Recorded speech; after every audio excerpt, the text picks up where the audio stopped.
Hi friends, ఎలా ఉన్నారు friends? Christianity మరియు ఇస్లామిక్ రిలీజియన్స్ ఏర్పడడానికి మొదటగా పునాది ఎక్కడ పడింది?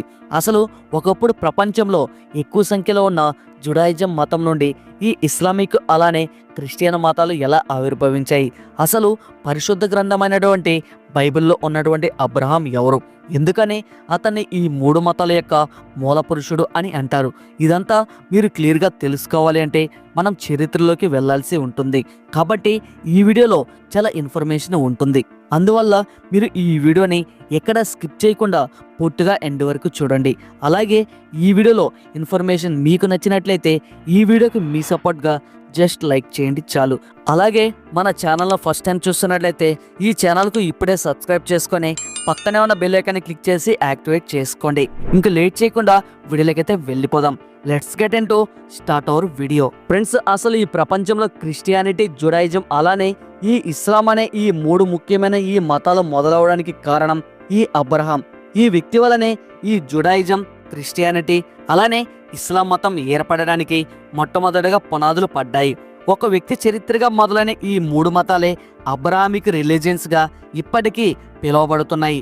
ఈ అబ్రహాం గురించి జుడాయిజం యొక్క పవిత్ర గ్రంథాలైన కనాక్ తోరా అనే గ్రంథాలలోనే కాకుండా బైబుల్ అలానే ఇస్లాం యొక్క పవిత్ర గ్రంథమైన ఖురాన్లో కూడా మీకు అర్థమయ్యేలాగా ఒక్క మాటలో చెప్పాలి అంటే జుడాయిజం, క్రిస్టియానిటీ అలానే ఇస్లాం యొక్క పునాదులు ఒక్కటే అయినా వాటి యొక్క అసలైన సారాంశం, ప్రాంతాలు, విభేదాలు, వాటిలోని కొన్ని పాత్రలు మారిపోవడం వల్ల చరిత్ర ముక్కలై మూడు మతాలుగా విడిపోయింది.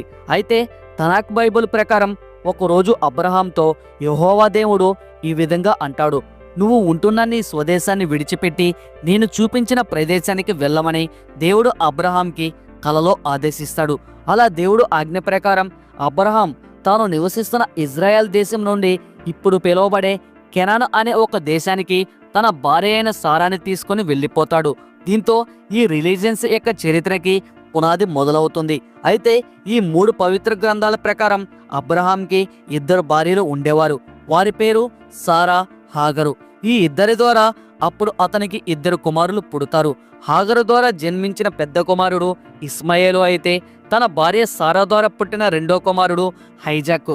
అయితే ఇక్కడ ప్రాబ్లం ఏంటంటే తనాక్ తోరా అలానే బైబుల్ ప్రకారం మనం తీసుకుంటే అబ్రహాం యొక్క స్వభావాన్ని పరీక్షించాలి అనుకున్న దేవుడు ఒకరోజు అబ్రహాంతో హైజాక్ అయిన తన రెండో కుమారుడిని బలి ఇవ్వమని ఆదేశిస్తాడు. అప్పుడు అబ్రహాం మరో మాట మాట్లాడకుండా దేవుడు తనతో చెప్పినట్లుగానే తన కుమారుడు హైజాక్ వద్దకు వెళ్ళి బలి ఇవ్వడానికి సిద్ధపడి తన కొడుకుపై కత్తి ఎత్తగానే అప్పుడు దేవుడు వెంటనే తనని చంపవద్దు అని అబ్రహాంని ఆపుతాడు. దీంతో తనపై ఇంత నమ్మకం చూపించి తన కొడుకుని కూడా బలి ఇవ్వడానికి వెనకాడని అబ్రహాంని మెచ్చుకొని అబ్రహాంని దేవుడు అప్పుడు ఫాదర్ ఆఫ్ ఫెయిత్గా అంటే విశ్వాసానికి మూల పురుషుడిగా దేవుడు అతన్ని స్థాపించాడు అని ఈ మూడు మతాల యొక్క ఈ మూడు పవిత్రమైన గ్రంథాలు చెప్తున్నాయి. అయితే ఇక్కడే అసలు సమస్య మొదలవుతుంది. అదేమిటంటే జుడాయిజం, క్రిస్టియానిటీ మతాల వాళ్ళు ఈ సంఘటన అనేది నిజంగానే అప్పుడు జరిగిందని వాళ్ళు నమ్ముతారు. కానీ ఇస్లాం మత గ్రంథమైన ఖురాన్ మాత్రం అబ్రహాం దేవుడు ఆజ్ఞ ప్రకారం అప్పుడు తన కుమారుణ్ణి బలి ఇవ్వబోయిన సంఘటన వాస్తవమే, కానీ అబ్రహాం అప్పుడు బలి ఇవ్వబోయింది హైజాక్ ని కాదు అని తన మొదటి కుమారుడైన ఇస్మాయిల్ అని ఇస్లాం చెప్తుంది. దీంతో ఈ ఒక్క వాదనతో చరిత్రలో చీలిక ఏర్పడింది. హైజాక్తో ఏర్పడిన జనరేషన్ అంతా జుడాయిజం, క్రిస్టియానిటీని అనుసరిస్తే ఇస్మాయిల్తో ఏర్పడిన జనరేషన్ అనేది ఇస్లాంని అనుసరిస్తుంది. అయితే క్రిస్టియానిటీ జుడాయిజం నుండి ఎందుకు సపరేట్ అవ్వాల్సి వచ్చిందంటే మొదట్లో జుడాయిజం మతం మాత్రమే ఉండేది. దీనిని అబ్రహాం స్థాపించారు. అయితే ఈ మతాన్ని అనుసరిస్తున్న ప్రజల్ని కాపాడడానికి మోసిస్ అనే ఒక ప్రవక్తని దేవుడు పంపిస్తాడు అని నమ్ముతారు. అలాగే వాళ్ళు మనుషుల్ని దేవుళ్ళుగా చూడడం తప్పు అని, మనుషుల్ని కేవలం ప్రవక్తలుగా మాత్రమే చూడాలని ఈ జుడాయిజం మతంలో చెప్తారు. అలానే వాళ్ళని భవిష్యత్తులో పరిపాలించడానికి దేవుడు కుమారుడు ఈ భూమి మీదకి వస్తాడు అని నమ్ముతారు. అంటే ఆయన భూమి మీదకి వచ్చిన వెంటనే రాజుగా భూమి మీద ఉన్న ప్రజలందరినీ పరిపాలిస్తాడని జుడాయిజం మతం అనుసరిస్తున్న యూదులంతా ఎదురు చూసేవారు. కానీ అదే జూడాయిజం మతంలో పుట్టిన మేరీ అనే ఒక పవిత్రమైన స్త్రీకి జీసస్ పుడతాడు.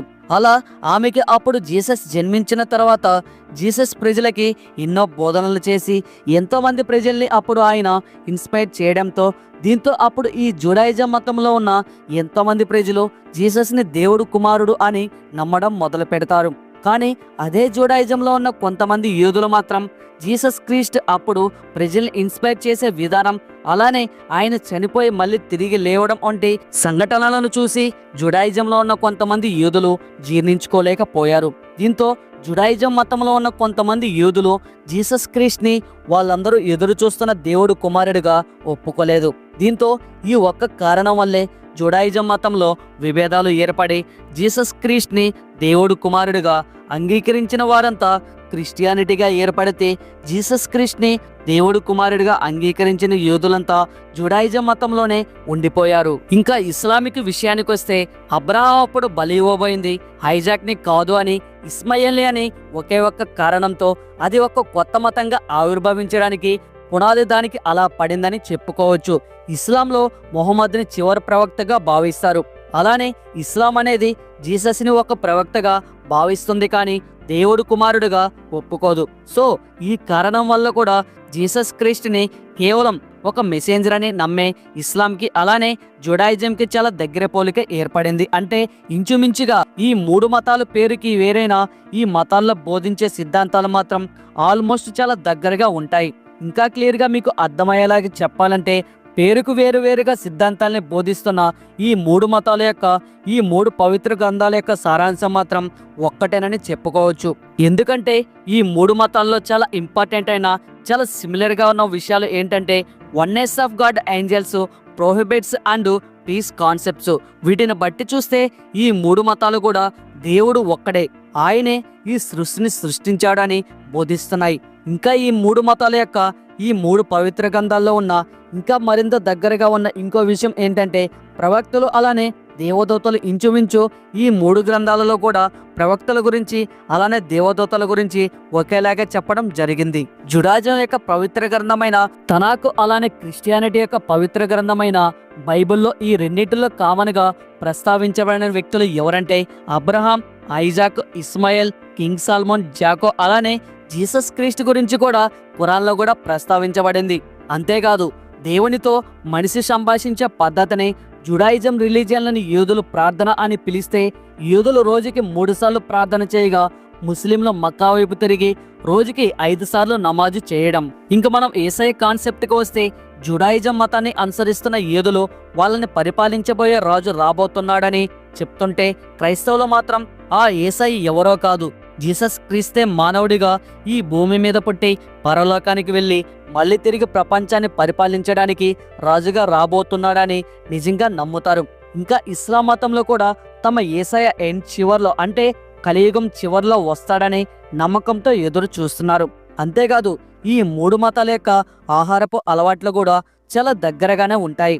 అలానే ఇక్కడ మరో ముఖ్యమైన విషయం ఏమిటంటే ఏంజల్స్ని పూజించకూడదు అనే నిబంధన కూడా, అంటే దేవదూతల్ని పూజించకూడదు అనే నిబంధన కూడా ఈ మూడు మతాల యొక్క ఈ మూడు పవిత్ర గ్రంథాలలో ఇంచుమించు ఒకేలాగా చెప్పడం జరిగింది. అందుకనే ఈ మూడు మతాలకి అతి పవిత్రమైన ప్రాంతంగా జెరూసలేం ఉంటుంది. ఎందుకంటే క్రిస్టియానిటీ పరంగా జీసస్ క్రీస్తు పుట్టిన ప్రాంతంగా ఈ జెరూసలేంని చూస్తారు. అలానే ఇక్కడ అబ్రహాం దేవుని ఆజ్ఞ ప్రకారం తన కుమారుడైన హైజాక్ని బలి ఇవ్వడానికి సిద్ధపడిన ప్రదేశంగా జుడాయిజం మతాన్ని అనుసరిస్తున్న యూదులందరూ ఈ ప్రాంతాన్ని చాలా పవిత్రంగా భావిస్తారు. అలానే అప్పుడు వీళ్ళ రాజైన కింగ్ సాల్మోన్ 950 BCలో కట్టించిన ఒక ఆలయం ఈ ప్రాంతంలోనే ఉంది. అయితే ఆ తర్వాత ఆలయం కొంతమంది వాళ్ళ శత్రువుల రాజుల చేత 2 సార్లు కూల్చడానికి ప్రయత్నించబడింది. సరిగ్గా అప్పుడే క్రీస్తు శకం 8వ శతాబ్దంలో ముస్లింలు మక్కా అండ్ మదీనాలో తర్వాత వాళ్ళ 3వ అతి పవిత్రమైన ప్రదేశంగా భావించి అల్ అక్సాని ఆ ప్రాంతంలోనే నిర్మించారు. ఎందుకంటే ఇక్కడ నుండే వాళ్ళ మొహమ్మద్ ప్రవక్త స్వర్గానికి ప్రయాణించారని వాళ్ళు నమ్ముతారు. అందుకనే ఆ ప్రాంతానికి ఈ మూడు మతాల మధ్య సంబంధం ఉంది.